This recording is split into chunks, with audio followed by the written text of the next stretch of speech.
0 goals. 21 games. Flop.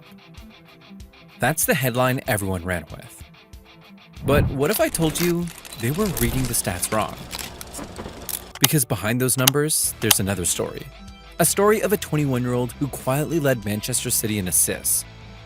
A player who created more chances than Kevin De Bruyne.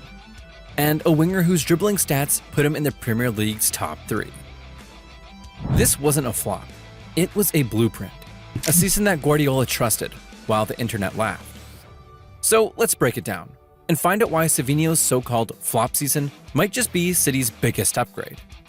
Imagine going from being the talk of the Liga one season to having every stat against you in another one. This is the reality for Savinho in 2024 to 2025. After absolutely tearing it up at Girona with double figures in goals and assists, and even making the league team of the season, last season at Manchester City has felt like a massive step back. The internet had a field day with his season debut too, with tweets like Savinho 0 goals in 21 games this season, Yoga Bornvita, trending on X. It's been a tough couple of months for the Brazilian, and it doesn't look like there's a light at the end of his City tunnel anytime soon, with talks with rumors linking him to Tottenham. But let's take a step back so we can make sense of it all. City clearly saw something special when they signed him from Atletico Mineiro in 2022. €6.5 million for a teenager is serious investment and shows the faith they had in his future. They saw raw talent and potential that could explode at the top level. So the real question is, was his first season at Manchester City really that bad? Or are we missing the bigger picture? The truth is more complicated than the memes and tweets would have you believe. But what if everything we're seeing is just the surface? One hidden stat completely changes the story. And in a second, I'll show you why it flips Savinho's entire season on its head. Forget the memes, forget the tweets, forget the 0 goals in 21 games headlines. That's surface level nonsense. If you want to see what Savinho really brings to Manchester City, you've got to dig deeper. Goals are flashy, yes, but Guardiola's system isn't built around just finishing. It's built around movement, disruption, and creating chances that defenses simply can't cope with. And on that front, Savinho was doing something that most fans completely missed. When Savinho arrived at Manchester City, the squad was already undergoing big changes. Players like Cancelo, Calvin Phillips, and Julian Alvarez had departed. And with a player like Alvarez out of the picture, attention quickly shifted to Savinho. Expectations were high, and all eyes were on the young Brazilian winger to make an immediate impact. And while the potential was there, Savinho's introduction to the Premier League came with a dose of reality.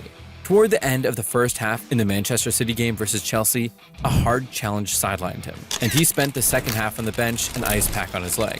Not the kind of debut he would have asked for. 47 games after that match against Chelsea, Savinho would go on to score 1 goal and 3 across all competitions. Not a good look, right? But here's the thing. Those numbers barely scratch the surface of his influence. Because while the goals weren't coming, he quietly became City's most creative player. He finished the Premier League season with 8 assists. And you know what? That was the most by any Manchester City player last season.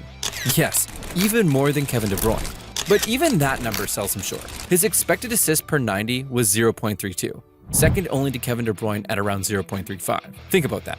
A 21-year-old adjusting to the Premier League was already creating chances at nearly the same rate as one of the best midfielders of all time. And the stats keep piling up. Savinho created 43 chances in the Premier League last season, the highest by any City player. 8 of those were big chances. Across all competitions, only KDB and Bernardo Silva created more.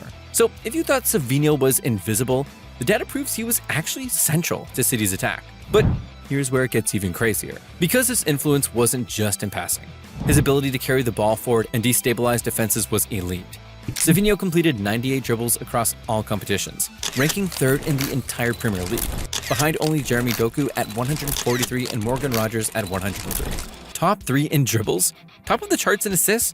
Not exactly a flop, is it? And he wasn't dribbling for flair. He was creating space, committing defenders, and opening lanes for teammates. In the Premier League alone, he had 160 touches in the opposition's penalty area, showing he was constantly threatening the most dangerous zones. And when you combine that with his 88.4% pass accuracy and low dispossession rate, you see why Guardiola trusts him.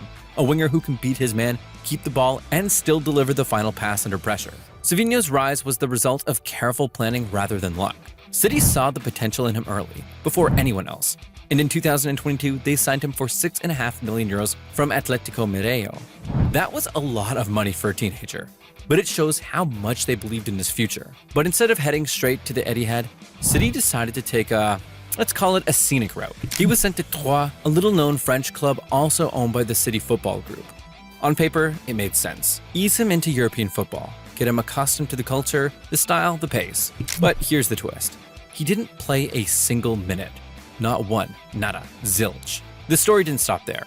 From Troyes, he was loaned out again, this time to Jong PSV, the second team of Dutch giants PSV Eindhoven. And just as it seemed like he might finally find some stability, he was off again, this time to Girona, another City Football Group club in Spain. And it was in Girona where everything finally clicked. The 2023-24 season marked a turning point. Under manager Michel, Savinho became a central figure in the team's attack, directly contributing 19 goals with 9 goals and 10 assists across all competitions. And here's what stood out most. His dribbling. He completed 102 successful dribbles in the Liga, consistently beating defenders and driving momentum. That's the kind of stat you only see from players at the very top of the game. Michel knew it too. He described Savinho as the best player he had ever coached. Think about that for a second. A manager in Spain's top flight calling a 19-year-old loanee the best talent he's ever worked with. But the numbers only tell part of the story. He was operating in the 91st percentile of chances created compared to every other attacking midfielder and winger in the league.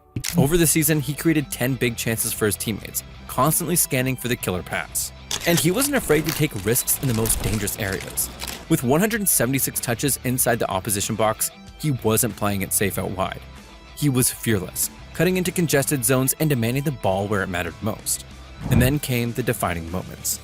In February 2024, against Rayo Vallecano, he scored a brace. Not just any goals, but finishes that showed composure far beyond his age. In the Catalan derbies against Barcelona, he delivered again. In December 2023, at the Estadi Olímpic Lulis Companys, he set up a crucial assist in a 2-1 victory that proved Girona could compete with the elite. A few months later, away at Camp Nou, he did it again with another key assist. That's when people stopped seeing him as just another young talent and started calling him a star. And his versatility kept shining through. Against Sevilla in January 2024, he provided 2 precise assists in a 5-1 win. Even in matches where he didn't score or assist, his presence altered the game. He drew defenders, opened space, and forced opponents to adapt to him. By the end of that season, Savinho had shown he could dominate at a high level. Girona wasn't just a lone spell. It was the blueprint for everything he brings to a team. But here's the catch. Girona was just the warm-up. The real test was waiting in England. Would he carry that spark back to Manchester City, or light it up at Tottenham instead? Savinho stands at one of the most important junctions of his young career. Manchester City want him to stay. Tottenham are ready to offer him a starring role and are willing to spend big to make it happen. And you've got Savinho himself, who is focused on guaranteed minutes, knowing that every appearance matters if he wants to secure his place in Brazil's 2026 World Cup squad. The stakes could not be higher. Every decision, every negotiation, every medical check now carries the weight of a potential career-defining move. Savinho finished the 2024-2025 season with 14 goal contributions in 48 games. Not exactly jaw-dropping numbers, but if you saw him at the 2025 FIFA Club World Cup, you'd know he still got that spark from mid-season. In City's 5-2 win over Juventus, he didn't just set up Phil Foden. He smashed in a 20-yard beauty himself. Sometimes, all it takes is one great game or a hot streak to really get a player's confidence rolling. And Savinho showed he's more than capable of that. Will he stay at City, continue learning under Guardiola, and quietly become a weapon no one can predict? Or will he take a leap to Tottenham, embrace the pressure of being a marquee star, and stake his claim in the Premier League spotlight? Every transfer bid, every strategic discussion, and every tactical adjustment is magnified under the scrutiny of millions of eyes. The next few weeks will decide whether his 2025-2026 season becomes the turning point he has been building toward, or just another chapter of potential waiting to be fully unleashed. Because if his so-called flop season already looked like this, imagine what happens when the goals finally arrive. And that's Savinho's story so far. From tearing it up at Girona to navigating the pressure cooker at Manchester City. Now I want to hear from you. Were we all reading the stats wrong? Or do you still think a winger's worth comes down to goals? Drop your thoughts in the comments. And if this video helped you see Savinho in a new light, smash that like button, subscribe, and hit the bell so you don't miss the next breakdown where we follow every twist in his journey.